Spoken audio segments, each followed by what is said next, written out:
Hello বন্ধুরা, হ্যাঁ কেমন আছো? তোমরা সবাই ভালো আছো? এখন না সিজনটা চেঞ্জ হচ্ছে। আমি মেয়েকে পড়াতে বসেছিলাম, আমার মেয়ের জল তেষ্টা পেলো, তখন আমার মনে এলো কথাটা। তো তোমাদের সঙ্গেও ভাবলাম শেয়ার করি। যাদের ছোট বাচ্চা আছে, ছোট নয় মানে ছোট বাচ্চা আছে তো তাদেরকে খাওয়াবেই, আর যারা একটু বড় হয়েছে তারাকেও দেবে। ওয়েদারটা এখন চেঞ্জ হচ্ছে তো, প্রচণ্ড ঠান্ডা, শরীর খারাপ সবার হচ্ছে। ঠিক আছে, এই টাইমটায় একটু কি করবে, যে এই জন্য ফ্লাক্সটা নিয়ে বসেছি। বাচ্চারাকে একদম ঠান্ডা জলটা দিবে না, একটু ঠান্ডা আর গরম উষ্ণ, মানে বেশি গরম না একদম। ওই যে বলে না, যেমন ও হিন্দিতে বলে গুনগুনা পানি, আর মানে বাংলাতে বলে মানে উষ্ণ গরম জল। ঠিক আছে, সেরকম গরম জল। বাচ্চা বড়, এই ওয়েদারটা চেঞ্জ হচ্ছে, যারা জানো তারা তো জানোই, আর যারা জানো না তাদেরকে বলে দিচ্ছি।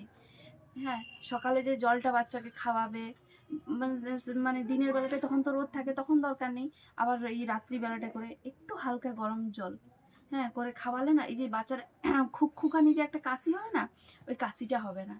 বাই বন্ধুরা, তোমাদের যদি কিছু কাজে লেগে থাকে, হ্যাঁ, তো নিজেকে খুব গর্ববোধ করব। বাই।